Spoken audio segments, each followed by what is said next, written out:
They were supposed to lose. No superstars, no budget, and honestly, everyone was betting on their total failure. But then, they shocked the entire world. They stopped Spain, escaped the group stage, and went toe-to-toe with Argentina in the round of 32, fighting until the very last second. In this 2026 World Cup, we saw some incredible stories of teams chasing their dreams and going way further than anyone ever expected. Today, we take a closer look at the journeys of Cape Verde, Norway, and Switzerland teams that stole our hearts at this World Cup. Before we start, hit that subscribe button and leave a like to support the channel. And now, let's dive into their incredible stories. First stop, Cape Verde, a tiny archipelago off the coast of West Africa that few people could even find on a map.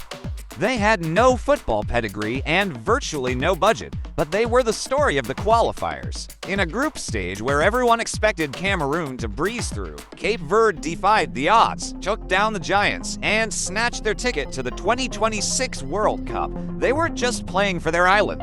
They were carrying the dreams of every underdog in football history. Then came the group stage, and the world was finally watching. Their clash with Spain, people called it a mismatch, a formality. For the first 30 minutes, Spain looked like giants, suffocating the play and pushing them back. But Cape Verde, they refused to break.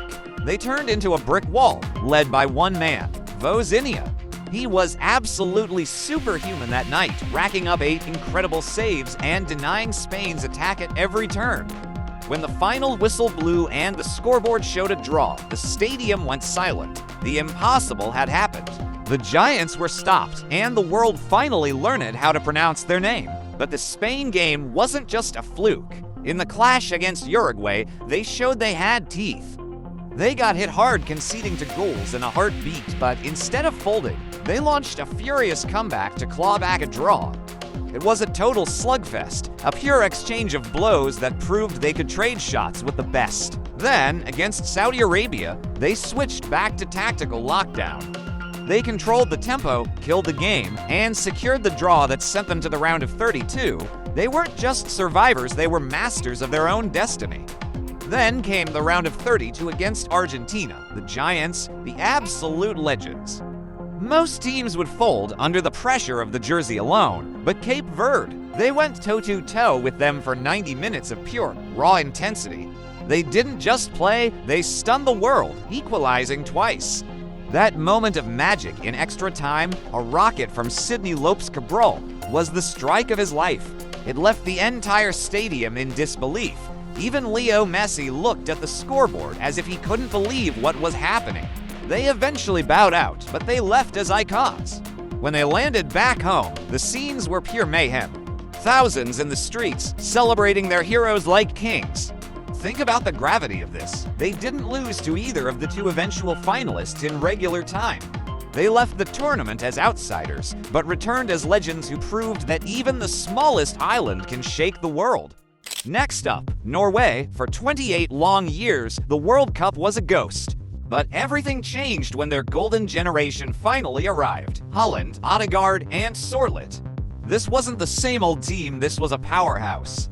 They proved it by doing the unthinkable, taking down Italy twice in the qualifiers. 2 matches, 2 wins, total dominance. The curse was shattered, the wait was over, and the Vikings didn't just return, they arrived to reclaim their throne. The sleeping giant had finally awakened. Once the World Cup kicked off, the Vikings started playing their own football. It wasn't just about raw power, it was about efficiency. They secured 2 crucial, hard-fought victories against Iraq and Senegal, showing the world that this team was incredibly difficult to break down. Even when they stumbled against a powerhouse like France, they didn't panic, they stayed composed. They made it out of the group because they knew exactly how to execute their game plan under pressure. It wasn't about showboating, it was about being a serious, clinical threat that no one could afford to overlook. The knockout stage demanded more, and Norway answered. They edged out Ivory Coast in a tight battle, but the real statement came against Brazil. Facing the Giants, Norway remained clinical, grinding out a massive 2-1 win. Throughout the tournament, their Viking rowing celebration had been a fan favorite, but this was the peak. The stands exploded in a viral display of Nordic pride. It wasn't just a victory, it was a cultural phenomenon that cemented the Vikings as the tournament's biggest story. After the Brazil win, the world had a new favorite. Everyone was rooting for the Vikings. But in the quarterfinal against England, disaster struck. Leading 1-0, Norway suffered a freak accident. The ball clipped a camera wire, completely changing trajectory and letting England back into the game with a lucky equalizer. While never confirmed, the incident shifted the match's momentum. England eventually broke through an extra time, ending a historic run. It was one of the tournament's saddest moments, yet the Vikings left as the undisputed dark horse of the World Cup, having truly won the hearts of millions. Switzerland has always been the tournament's stealth operator, an unassuming squad, yet defined by a rare level of consistency that has made them a stable force in 21st century World Cups. This reputation brought heavy pressure, but the Swiss handled it masterfully, cruising through their qualification group to secure their spot. Once the World Cup kicked off, they initially hit a wall with a shaky draw against Qatar, leaving fans questioning their form. But the Swiss quickly silenced the doubters.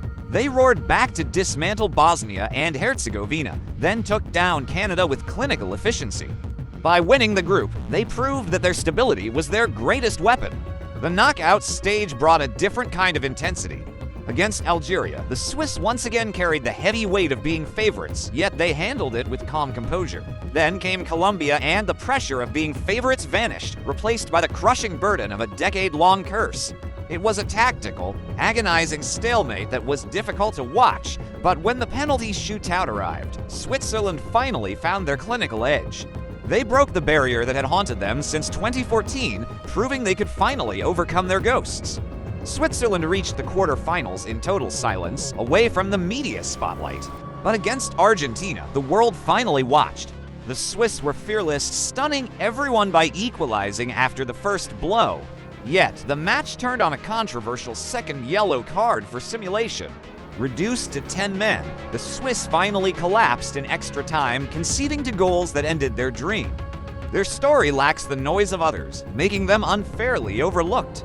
But they deserve the same praise as Cape Verde or Norway. They bore the crushing weight of expectation for every single match, and they carried it with absolute honor. These three teams are as different as they could possibly be. Cape Verde is the ultimate underdog story, Norway is a sleeping giant reawakened, and Switzerland is the resilient squad that finally conquered its own demons. They couldn't be more distinct, yet they share the same soul. Each of them defined the atmosphere of this World Cup, proving that legends aren't just written by the winners.